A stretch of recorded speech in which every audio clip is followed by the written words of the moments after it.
At Hewlett-Packard Enterprise, we've traditionally been a leader in both the enterprise and the HPC space. And what we're finding is more of our enterprise customers adopting HPC-style applications.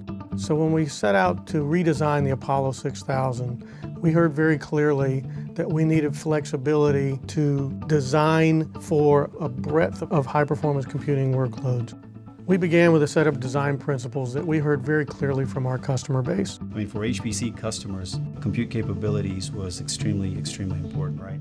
Our customers have always requested more density, lower cost, lower energy usage, but it's much more than that. They're also requiring extended serviceability, ease of deployment. We really wanted to make sure that they not only had the performance that we talked about, but it was about reliability, availability, serviceability, and it was about manageability to really help them on their journey to adopting high-performance computing in their industries. We have a very tight schedule we have to hit in order to get the Apollo 6000. This is a wonderful story to tell. We really integrated cross disciplines as part of the design here. We had people involved early on, not just from the design engineers, but test engineers, factory engineers, software engineers, all taking part in the design phase. We really need to work with our partners and make sure we're aligned. We started from scratch. We knew we had to take a giant leap from where we were.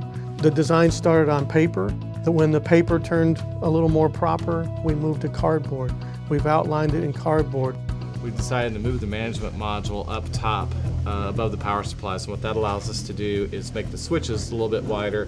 And we started with, first off on the whiteboard, just sketching things out. You know, myself and the other engineers getting together in a room and just walking through the what ifs. And then we started building up more complex models, 3D shapes, both in CAD and cardboard paper, and then later on with 3D printed and soft tool designs. Here's our two-socket Xeon server board. We have 4 drives. So with the chassis integration, we pulled all the Ethernet switches, the fabric switches, and management switches into the chassis so that you'd have a cluster in a box. We needed to make sure that we had the right fabric throughput. We had to integrate the switches to reduce a whole set of cables that were coming in. We had to take power densities to levels that we have not delivered in the past. And we brought all these pieces together, packaged them within a single enclosure to bring the scalability and security that our customers demanded. The Apollo 6000 is the perfect metaphor for innovation and design and the way we do things at Hewlett-Packard Enterprise. By bringing together all these cross-disciplines and being able to have them contribute to the design, it was amazing.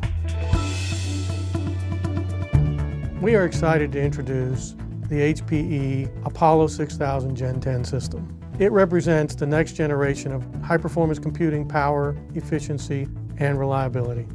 We see the Apollo Gen 10 systems as an HPC game changer.